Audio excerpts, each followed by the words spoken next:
my YouTube people? Thanks for coming back to see just what I do today. I hope you're having a great day today.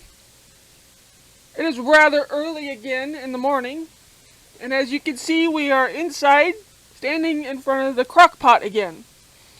We are going to be making another set it and forget it type video. Now, if you haven't already subscribed, please do at this point.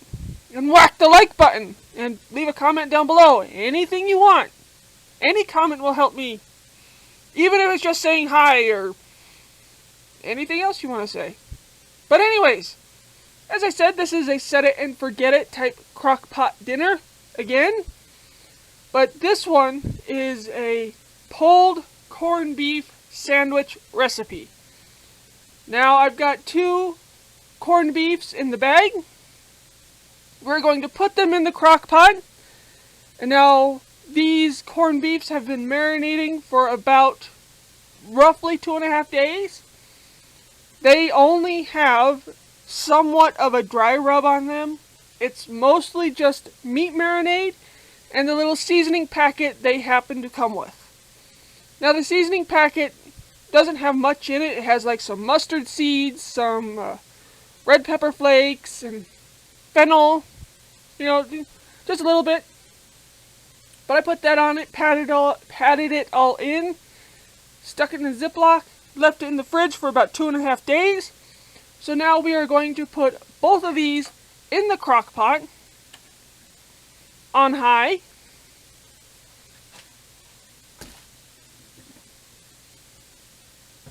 Now these are the points. You can use the flats. No, these are the flats. You can use the points. You can use whatever kind of corned beef you want. So we're going to get these in the crock pot real quick.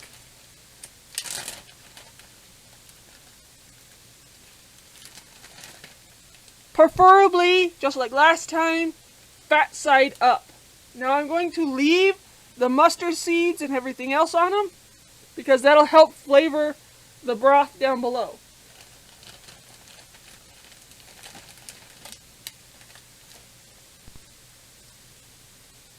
Get those all in the crock pot. Now I'm also going to add about a cup of water. 1 minute.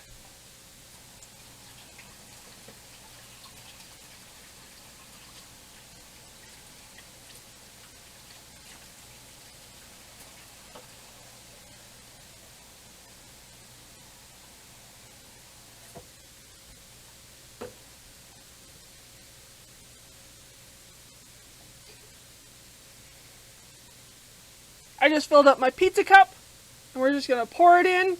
Now that's roughly a cup of water, not an actual cup. I mean the measurement as a cup. Just enough in there. Just enough water in there, as you can see. Now we're going to whack this on high. Now we're going to leave it on high until it starts smelling really good. When it starts smelling really good, we're going to turn it down to low and let it go even longer. We're going to let it go as long as we can, because the longer it's in the crock pot with the sauce, water, whatever you want to call it, broth, the more tender it will be, to where when we go to pull it out and start pulling it, it'll just fall apart, and that's exactly what we want. Now when we do go to pull it apart, we will take out the big fatty pieces, because nobody likes that in a sandwich. And we are going to leave the juice in the crock pot and return the pulled corned beef back to the crock pot, because the juice that is in there will serve as a au jus type thing and help keep everything from drying out. So we're going to put the lid on here. Let this go for about an hour or 2, roughly, until it starts smelling really good. Roughly 2 hours. And then we'll turn it down to low, let it go for about like 4 or 5 more hours, and then this recipe should almost be done. When it comes to that point, I'll bring you back. We'll pull the pork. No, we'll pull the corned beef. And we'll season it up, give it a try, and we'll see how this pulled corned beef sandwich recipe came out. So, I'll see you back here in a couple hours. Thanks again for watching. If you made it this far, whack the like button as I said before, and I'll see you later in this video. Okay. Alrighty, this corned beef has been in the crock pot for about roughly 12 hours. Now, of course, earlier, as I said before, when it started smelling really good, I turned it down to low and let it cook the rest of the time that way. And now it is like super tender and the house smells wonderfully of corned beef. So let's pop the lid on this and check out how we did.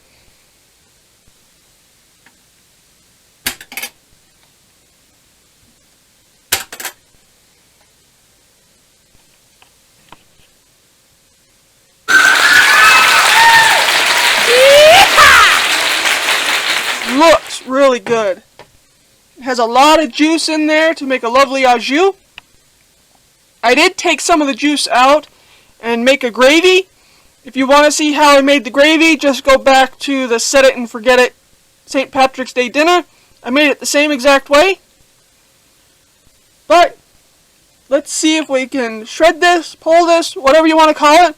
Let me set the camera up a little differently and we'll see how tender and easy it is to pull. Now I was going to pull these out and do it in a dish. You know, shred it all and let it cool off a little bit and pull it all in a dish or shred it, whatever you want to call it. But it is so tender and falling apart that I think it's just easier to do it in here. Because I was going to put it all back in with this juice. So that way it keeps it all easy to reheat and keeps it tender and keeps it from drying out. So let me show you how easy it is to pull, or shred, whatever you want to call it. I mean, this is super tender. And if there's any big fat chunks, I'll just pull them out like this right here.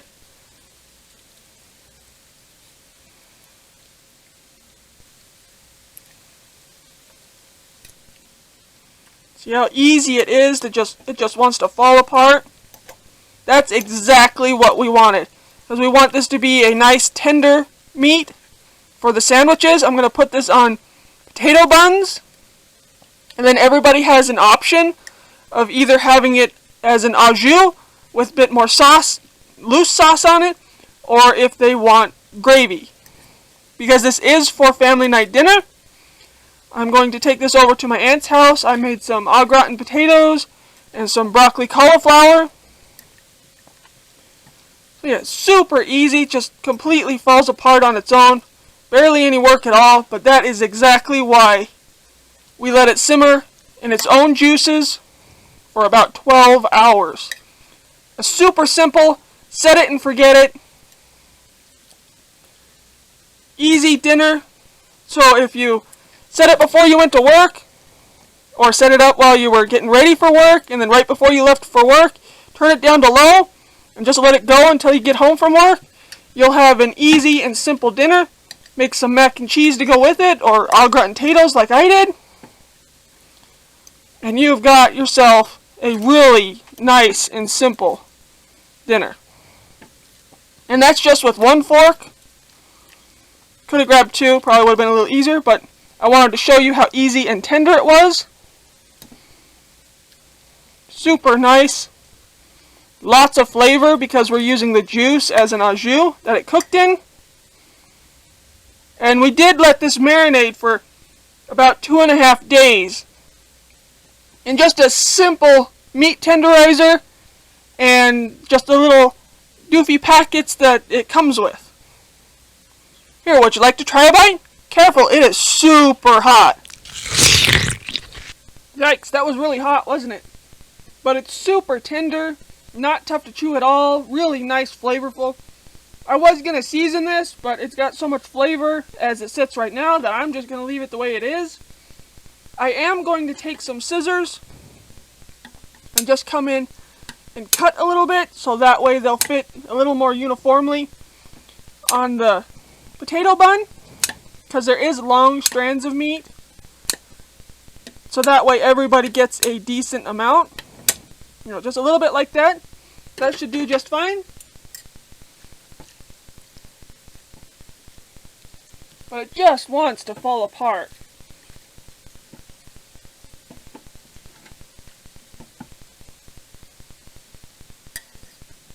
That was the whole reason why we started it so early in the morning. I started this at like 5:30 in the morning. Is so it would be tender and just fall apart. So there is my set it and forget it, quick and simple pulled corned beef sandwiches. Well, pulled corned beef, it's going to be on sandwiches. So I really hope you'll give this recipe a try. It is really good. It is like stupidly good to where you want to eat the whole thing by yourself. But I'm not. You know, it's family night dinner. So I'm going to get the lid back on this. Get rolling. Put the gravy in a container. Get everything rolling to go to my aunt's house for family night dinner. So I greatly appreciate you watching this video all the way to the end. If you made it this far, seriously, I greatly appreciate it. And please whack the like button, leave a comment down below on what you thought of this video, and I hope you'll give this recipe a try. Don't forget to subscribe and check out my Friday videos. They're trips to the Colorado mountains if you want to see how everything's changing, because it is spring now. So we're going to be able to do a lot more hiking and fishing and all kinds of stuff. Who knows what we might get into. We might pan for some gold up there. We might even bring out the metal detector, and who knows what we might come across. So, again, stop rambling. Thanks for watching Just What I Do. Please whack the like button, and don't forget to subscribe. And we'll catch you next time on Just What I Do. Thanks so much for watching if you made it this far. Seriously. Later, taters. Thanks for watching.